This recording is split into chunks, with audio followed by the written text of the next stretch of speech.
이 이야기는 조선시대 기록과 전해지는 일화를 바탕으로 구성된 역사 스토리입니다. 일부 표현은 이해를 돕기 위한 서술적 재구성입니다. 조선의 밤은 지금보다 훨씬 조용했습니다. 달빛이 기와지붕 위에 고요히 내려앉고 골목을 걷는 사람의 발소리조차 멀리 퍼지던 시절이었습니다. 그런 밤마다 한 종이 울었습니다. 하지만 그 종은 누구도 치지 않았습니다. 사람들은 말했습니다. 또 울었다. 깊은 밤, 인적이 끊긴 시각, 바람이 거의 없는 날에도 성문 근처에 걸려있던 작은 종이 천천히 그러나 분명하게 울렸습니다. 처음에는 그저 바람 소리겠거니 했습니다. 그러나 밤마다 같은 시각, 같은 울림, 그리고 어느 날부터 사람들 사이에 이상한 소문이 돌기 시작했습니다. 그 종에는 한이 맺혀 있다. 이 이야기는 조선 후기 한 고을에서 실제로 기록된 조용하지만 오래 남은 사건입니다. 조선 후기 어느 해 한양에서 멀지 않은 작은 고을이 있었습니다. 큰 도시도 아니고 특별한 사건이 자주 일어나는 곳도 아니었습니다. 하지만 그곳에는 하나의 종이 있었습니다. 고을의 작은 누각 아래에 걸린 사람 손바닥만 한 청동 종이었습니다. 평소에는 거의 쓰이지 않는 종이었습니다. 큰 화재나 긴급한 일이 있을 때 사람들에게 알리기 위해 올리던 것이었습니다. 그래서 더 이상했습니다. 어느 날 밤, 그 종이 울렸습니다. 처음에는 누군가 장난을 친 줄 알았습니다. 하지만 종이 있는 누각에는 사람이 없었습니다. 그날 밤, 종은 3번 울렸습니다. 조용한 밤 공기를 가르듯 맑고 긴 울림이 마을에 퍼졌습니다. 다음 날 아침, 고을 사람들은 누각으로 몰려갔습니다. 그러나 종은 그대로였습니다. 줄도 움직인 흔적이 없었고 주변에도 아무 발자국이 없었습니다. 그렇게 첫 번째 밤이 지나갔습니다. 며칠 뒤 종은 또 울렸습니다. 이번에도 깊은 밤이었습니다. 사람들은 이제 우연이 아니라는 것을 느끼기 시작했습니다. 그리고 그 종을 관리하던 사람이 있었습니다. 고을의 아전이자 누각 관리 일을 맡고 있던 중년의 남자. 이름은 이도현이었습니다. 그는 성실하고 조용한 사람이었습니다. 그날 밤, 그는 직접 누각 근처에 숨어 있었습니다. 오늘은 반드시 확인해야 한다. 달빛이 희미하게 비추던 밤, 그는 누각 아래에서 숨을 죽이고 있었습니다. 시간은 천천히 흘렀습니다. 밤이 깊어졌고 마을의 등불이 하나둘 꺼졌습니다. 그리고 한밤중이 가까워졌을 때였습니다. 그때였습니다. 딸랑. 작은 종소리가 공기를 가르며 울렸습니다. 이도현의 몸이 순간 굳었습니다. 그는 분명히 보았습니다. 누각 위에는 아무도 없었습니다. 바람도 거의 없었습니다. 그런데 종이 스스로 흔들리듯 천천히 움직이며 울리고 있었습니다. 그는 서둘러 누각으로 올라갔습니다. 하지만 종은 이미 멈춰 있었습니다. 마치 아무 일도 없었다는 듯이. 그날 이후 소문은 더 빠르게 퍼졌습니다. 누군가 억울하게 죽은 사람이 있다. 그 혼이 종을 울리는 것이다. 이 고을에 묻힌 사연이 있다.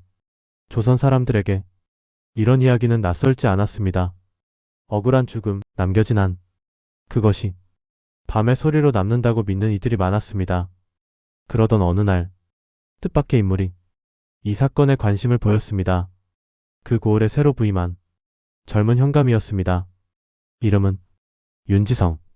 그는 학문을 좋아하고 이치로 세상을 보려는 사람이었습니다. 사람들은 말했습니다. 종이 울립니다. 윤지성은 잠시 생각하다 조용히 말했습니다. 종이 울린다면 그 이유도 있을 것이다. 그는 미신으로 넘기지 않았습니다.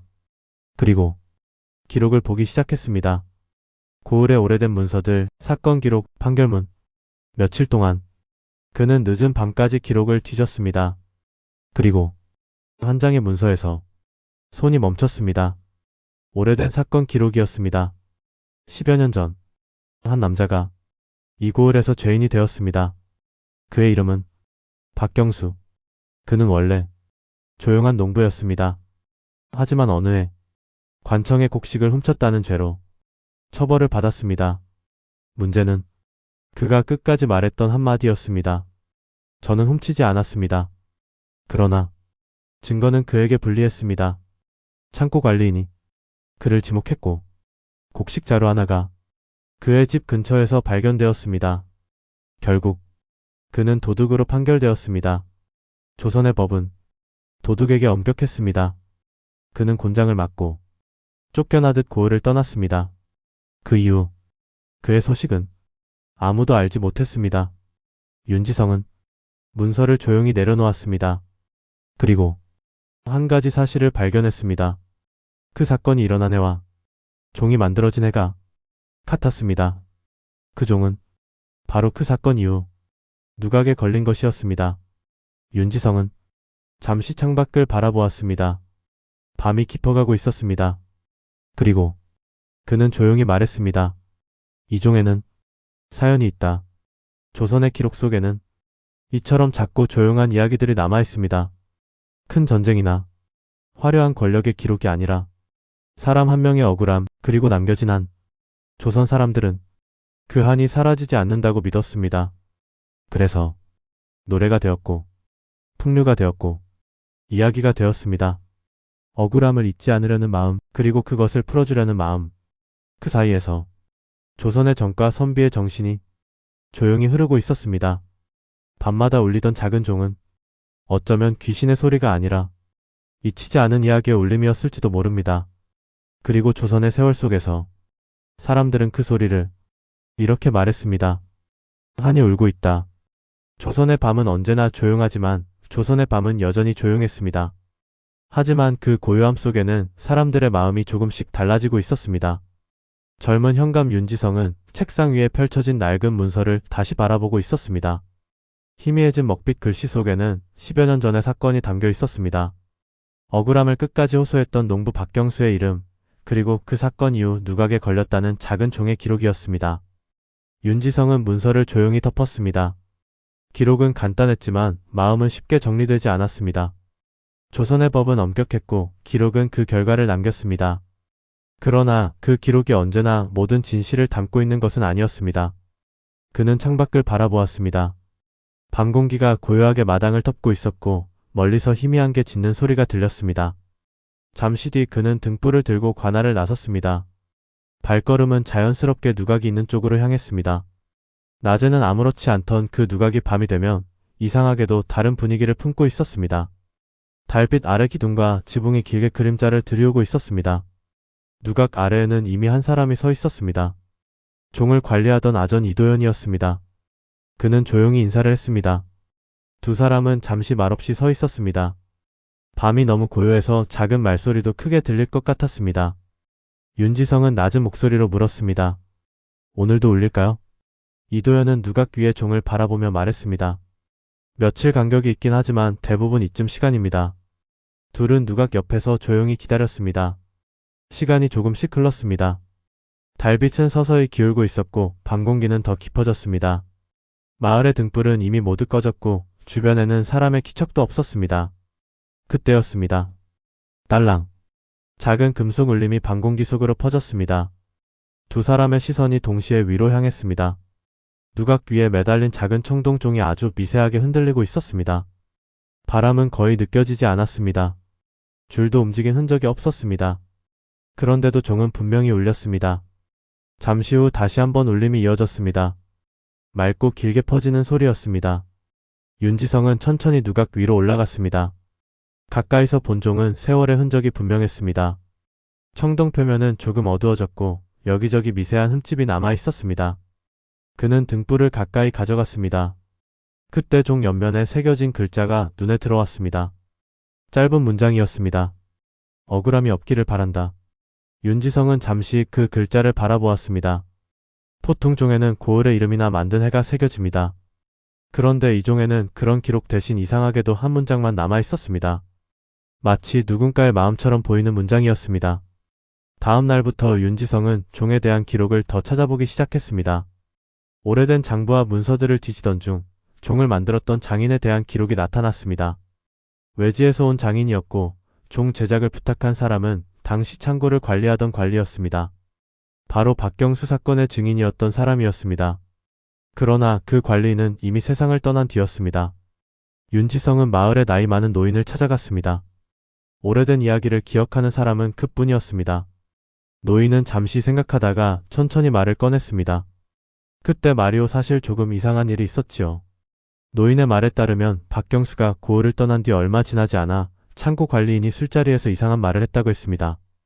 자신이 무언가를 잘못 본 것 같다는 말이었습니다. 그날 밤 창고 근처에서 누군가 다른 그림자를 본 것 같다고도 했습니다. 하지만 그 말은 술에 취한 사람의 중얼거림처럼 지나갔습니다. 사람들은 크게 신경 쓰지 않았습니다. 그리고 얼마 지나지 않아 그 관리인은 병을 얻어 세상을 떠났습니다. 그 후 누각에 종이 걸렸습니다.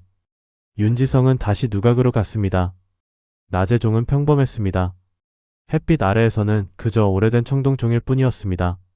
하지만 밤이 되면 이야기가 달라졌습니다. 그는 조용히 종을 바라보며 생각했습니다.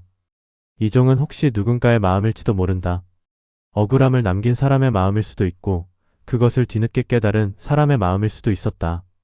며칠 뒤 윤지성은 마을 사람들을 조용히 모았습니다. 큰 의식은 아니었습니다. 이름 없는 억울함을 위로하는 작은 제사였습니다. 사람들은 누각 아래에 모여 향을 올렸습니다. 그리고 그 자리에서 처음으로 박경수라는 이름이 다시 불렸습니다. 밤 공기 속에서 향 연기가 천천히 올라갔습니다. 그날 이후로 종은 거의 울리지 않았습니다. 사람들은 여러 이야기를 했습니다. 어떤 이는 우연이라고 했고 어떤 이는 한이 풀렸다고 말했습니다. 그러나 윤지성은 그저 짧은 기록 하나를 남겼습니다. 작은 고을의 종이 밤마다 울리던 일이 있었으나 사람들의 마음이 모인 뒤 그 울림이 잦아들었다. 조선의 기록에는 이 정도의 문장만 남았습니다. 하지만 그 밤의 공기와 사람들의 마음은 아마 기록보다 훨씬 길었을 것입니다. 조선 사람들은 억울함을 두려워했습니다. 그리고 그 억울함이 남지 않도록 하는 것을 중요한 덕목으로 여겼습니다. 그것이 바로 조선 사람들이 말하던 한이었고 또 그 한을 어루만지는 정이었습니다. 어쩌면 밤마다 울리던 작은 종은 귀신의 소리가 아니었을지도 모릅니다. 그저 잊히지 않은 이야기 하나가 조용히 남아있었던 것일지도 모릅니다. 그리고 사람들은 지금도 이렇게 말합니다. 조선의 밤에는 가끔 이야기가 울린다고. 오늘 들려드린 이야기는 조선의 기록 속 작은 사건에서 시작된 이야기였습니다. 화려한 역사 속에서도 이렇게 조용한 마음과 억울함, 그리고 그것을 풀어주려는 정이 함께 남아있습니다. 다음 이야기에서는 또 다른 조선의 한과 흥, 그리고 오래된 기록 속 이야기를 함께 들려드리겠습니다.